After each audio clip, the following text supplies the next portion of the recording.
Hey everybody, Jim Edwards here. Welcome back to the Sales Copywriting and Content Marketing Hacks podcast. I believe this is episode 106, but I'm not 100% sure. But luckily I have my trusty partner and podcast producer, Mr. Stu Smith here, who will know what the episode number is. What's up, Stu? Hey, I'm ready. Are you ready? I'm ready. Is this 106. episode 106? Yes. Oh, okay, cool. If it is not, it is now. There. So today, after careful thought and planning, Yes. and advanced warning as well as input from a live audience, we're going to be talking about burnout. What is burnout? Why does burnout happen? And what can you do to alleviate, or better yet, prevent burnout from happening? And then finally, what to do if you feel yourself experiencing burnout. And along the way, we will also talk about burnout versus overwhelm versus just being tired and being a whiny little punk. So, Stu, Yes. what is burnout? Give us your definition of burnout. Well, you know what? The symptoms is probably an easier way to describe this. Because overstressed would be one word for it. If you're an athlete, overtraining is another word for it. But typically we're all in some state of we're having stress in our life and we're not recovering from it well enough. Okay. Can I give my answer? Burnout. Yes. Okay, that's you getting all complicated. For me, burnout is just I'm done. I don't want to do another push-up. I don't want to face another email. I mean, where there's like a physical aversion to doing what you know you should be doing or you're supposed to be doing. Literally in your gut, you feel sick at the thought of answering another email, answering a phone, reading another page in a book, or paying attention to anything. It's just, I'm physically done. Don't want to think, don't want to look, don't want to do nothing. That's what I think burnout is. And you know what you should do when that occurs? Smoke some legal pot. You should actually listen to yourself. Listen to yourself and don't do anything. Okay. Relax. Drink hard liquor. I mean, what? Just don't self medicate. Just relax. Okay. Just relax. That's where a lot of people just fail, because I know when I'm starting to see signs of burnout, and I get it every day. At the end of the day, I'm tired. I'm ready to go to sleep. That is a small symptom of it. If you don't listen to that and you stay up all night, you're gonna really feel it the next day, right? And you'll get nothing done, right? So underperformance, mood disturbances, psychological changes. I mean, that's when things start getting really bad. And then the final nail in the coffin is when it starts disrupting your sleep. Because sleep is our number one recovery tool for any stress, whether it's personal, professional, physical, whatever stress that we can put on ourselves. Sleep is our number one recovery tool. And if you're not sleeping well, you're not recovering enough. You sound, all them fancy words and stuff you used at the beginning of that, you sound like you really know what you're talking about. Well, thank you. I've seen this a few times, especially on the guys, what in my business, I see guys that are constantly towing a line between training and overtraining. And then they go another line above that, and it's between mental toughness, right? Pushing yourselves when you can't do anymore. And there's a line of mental toughness and stupidity, right? And stupidity is just when you're starting to hurt yourself. You're not able to recover in a 24-hour period. All these little things start snowballing. Next thing you know, your performance drops. You're not sleeping, and then it gets really bad. And then you start seeing chronic signs of stress, which can be depression, loss of libido, loss of ability to loss of libido. Yep, that is true. Where's Mr. Pickles? He has something. You don't want to have that. Drink a pickle juice. Yes, but anyway, there's so many different, emotional distress, fatigue. And I think it's interesting because there's no real separation between the physical and like a desk jockey like I am to a large degree, sitting in front of a desk. You might think, there's a difference between the burnout, somebody who's in a physically intensive profession or not. But I think the symptoms are all the same. What you're talking about, and one of the biggest symptoms that I was experiencing was of, I don't want to say avoidance, but just, I'm getting this done, but God, I wish I was doing anything else but this, and I'm so It's a tired lack of this. motivation. You lose motivation to do Right.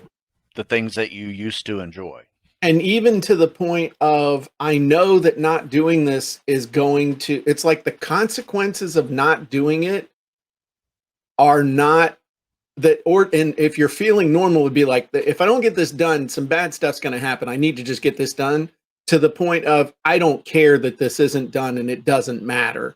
I just don't care what happens if I don't do this. And that's kind of the place where I was getting to. After weeks and weeks and weeks and weeks and weeks and weeks and weeks and weeks of just nonstop 7 days a week. And I think we all want to avoid getting to that place. We'll talk at the end about what to do if you are in that place, of just various dispensaries for legal marijuana, or finding your local liquor store through Google. But if I'm kidding. But what's your number one strategy other than sleep for maintaining that balance and avoiding that, avoiding just even starting down the trail of burnout? Well, I'm going to tell you the number one method to help yourself calm down and not necessarily be overstressed is breathing. Okay. You just got to learn how to breathe. I mean, we breathe every day that we're alive. So you should get good at it. Just because you do it doesn't mean you're good at it, right? So you need to inhale. There's a little term called box breathing that I would recommend people starting off with, which is just a 4-second inhale, a 4-second hold. Think you're making a little box. 4-second inhale, 4-second hold, 4-second exhale, 4-second hold. And just go in like that. Now, if you want, you can add a few more seconds and get a longer exhale. That's fine too, as you get a little bit better at it. But if you just want to start off with just practicing your breathing and you do it through your nose or mouth? I like breathe in through my nose and exhale through my mouth. Okay. Some people do in and out through their nose, but the best way to do it is in your nose for sure. Right? Okay. Exhale can go either way. For how long, Stu? Like how many reps, Stu? It doesn't take very long. If you do it for just a couple of minutes, you will notice a physiological difference. Really? Okay. Yes. A couple minutes. You do it for longer than that, even better. What I like to do is when I can feel it and it's starting to disrupt my productivity at work, is I just go out 10 minutes, go for a walk, and I do box breathing the whole walk. Getting fresh air, get outside, get fresh air, and then come back in ready to roll. It just takes 10 minutes to just, get some of those initial feelings of like you're starting to burn yourself out, when you start being less productive and you have obtrusive thoughts that you're not really able to focus. Time to get outside and breathe some air. Gordon says, doing it right now, relaxing. There you go. Gordon's always up for anything, man. So sorry, I don't have COVID or anything. That was a little cough. So I guess the next thing is, my number one tip, if you feel yourself starting to just, I guess what we need to make a distinguishing remark about is there's a difference between burning out for the day Yes. and burning out like for life, For months. for months and stuff. And that's what you don't want to do. Burning out for the day or for the week, that's, it's probably a nutrition, a hydration, and sleep. Other issue, taking those little 10-minute breaks. I'm starting to do those 10 yoga poses in 10 minutes Oh, yeah. that you Great. sent. I suck at them, man. They suck. Yeah, they hurt. But when you get done with that, you're like, oh crap, the other stuff I was doing wasn't that bad. So maybe if you're feeling bad about what you're doing, go slam your hand in a car door. And then you're like, oh damn, that stuff I was doing wasn't that bad after all. Or do a plank pose for a minute. And you're like, ooh, this sucks. Yeah. Let's do something else. But I think that's a different thing than burning out. Like, I am burnt out on life. I'm burnt out on work. I'm burnt out on this relationship type stuff. Yeah, absolutely. I mean, there's a short-term and a long-term version of this, and the long-term version of this, is basically, if you look it up, is chronic stress. Right. Your stress becomes chronic, and that's when all those numbers that you get at your annual doctor's physical, those become all jacked up, from triglycerides, your cholesterols, your blood pressure, your sugar levels. All of those are starting to get affected by your stress or your ability to mitigate that stress. Right. And I want to give a little disclaimer right now that neither of us is a medical professional. Neither of us is dispensing medical, psychological, or other advice. This is for entertainment purposes only, and you should consult your attorney, tax preparer, or veterinarian for any specific advice you might need.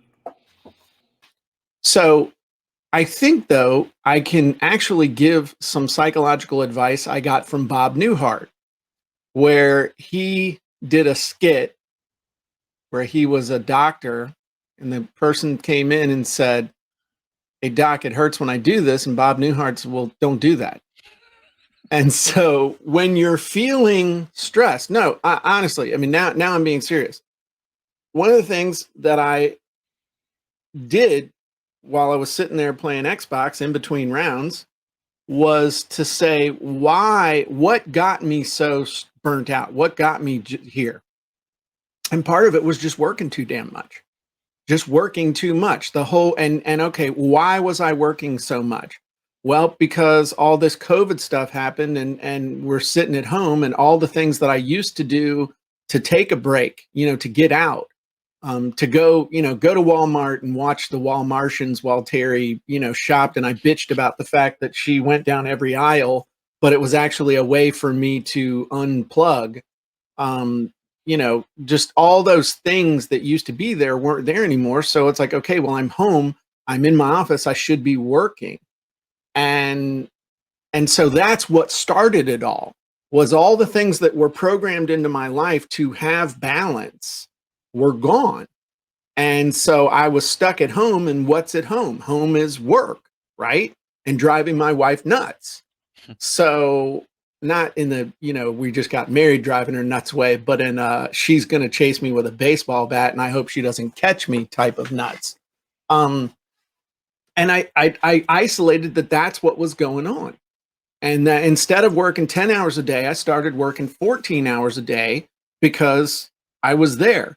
It was just kind of like, it was just there. I needed to stop it and get back to the routine that made me the happiest. And that's going to mean saying no to some stuff. It's you're going to have to take some things off of your plate, and going to have to say no. When is enough enough? I mean, we're not in the income Olympics. Life is not a race from birth to death where you're trying to come in first. I want to come in old, slow, and last, Now I still want to be able to do a burpee when I'm in my 90s, but I don't have to be able to do 50 when I'm in my 90s. Yeah. So that's the biggest thing, is that if you're feeling burnout, you got to ask yourself, why am I feeling burnout in the short term? Could be you didn't get enough sleep. Could be, you're watching TV too close before you're trying to go to bed. instead of, reading a book or something that helps you go right to sleep. You watch TV, you'll stay up 2 extra hours. You read a book, it's like, after 2 pages, and but just asking the question of why am I feeling this way? And then being open to and honest about the answer that you get. And also, I mean, looking back, I was giving my wife all kinds of hell because she's like, we need to take vacation. If we're not going to Aruba this year, then we got to go to the beach house. We got to do something. I'm like, nah, I can't. I don't want to. I got too many things, blah, blah, blah, blah, blah. And it became a real source of friction. Irritability is a symptom as well. Oh, dude, that I had that symptom from about 5 minutes after I woke up to 5 minutes after I went to sleep. I was pissed off going to sleep. I mean, anything. It's like, hey, honey, what do you want for dinner? Stop criticizing me. What? It's like, oh, crap. And then about halfway through the vacation, I'm like, hey, this was a really good idea. Then she got pissed. I'm like, this is a really good idea. She's mad, but in a good way. So I love my wife. She's awesome. But I don't ever want to get that way again. And I think in order to not get that way, you have to consciously live your life on a daily basis to avoid getting to that point. Does that make sense? Oh, absolutely. Absolutely. Like I said, everything has to be in balance. Yeah. The problem is, but let me ask you this. I would love your advice on this.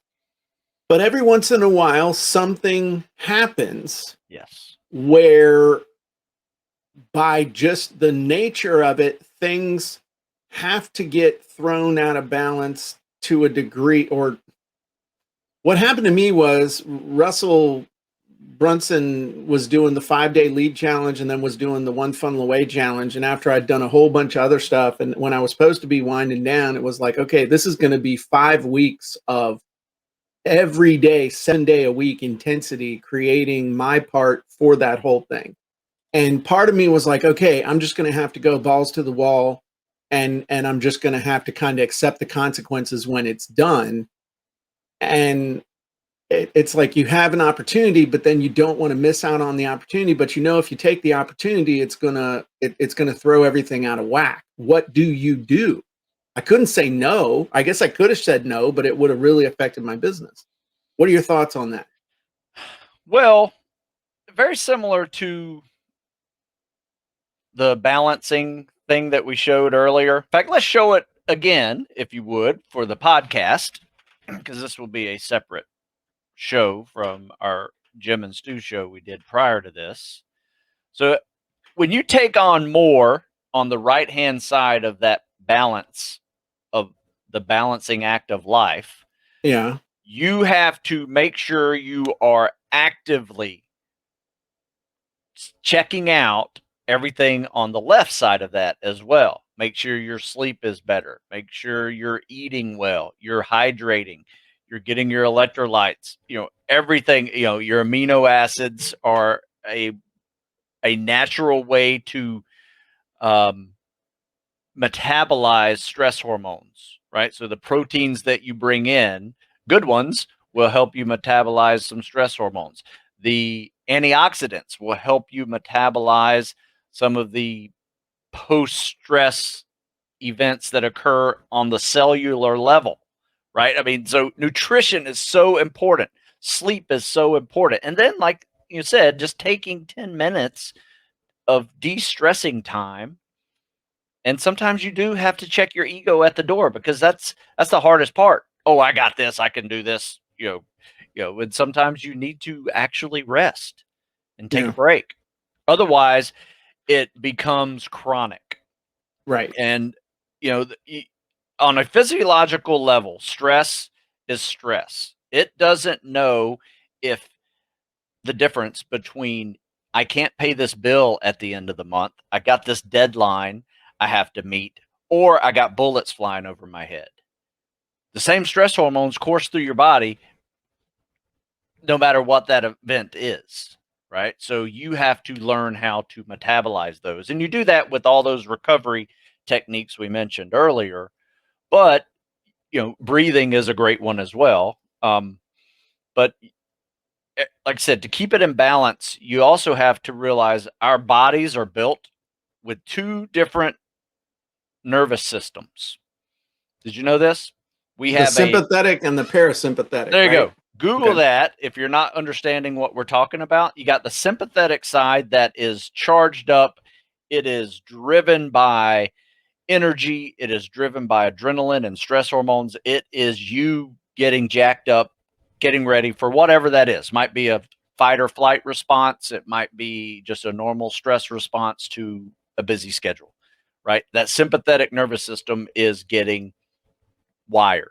However, the parasympathetic side, think of it like a parachute, it's bringing you back down nice and slowly, is really in charge of deregulating all of that energy that's over here in the sympathetic system and helping you come back to a normal status, right? In a nice little equilibrium, a nice little balance, right? And you do that through breathing and, good nutrition. Breathing is the number one, and sleep.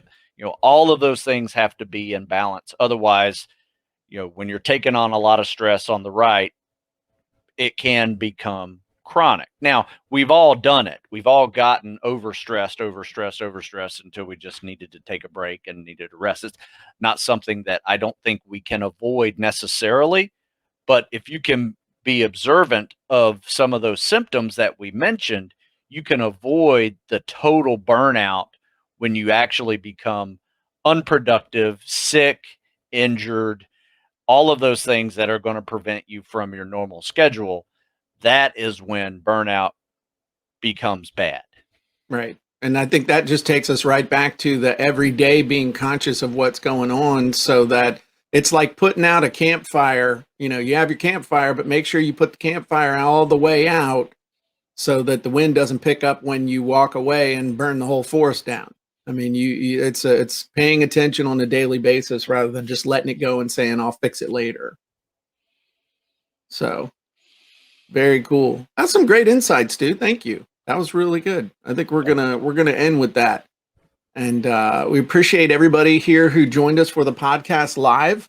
Hopefully you all enjoyed it. Those of you who joined us live on our website, you went to jimandstewshow.com. You can catch us every Wednesday, unless we're on vacation, at 9 a.m. Eastern for the pre-show, where we talk about cool stuff, and then joining us on the podcast where we talk about cool stuff. We're just two cool guys talking about cool stuff, Stu. That's what we do. We pull our pickles out and show them to everybody. Woohoo! Mr. Pickles.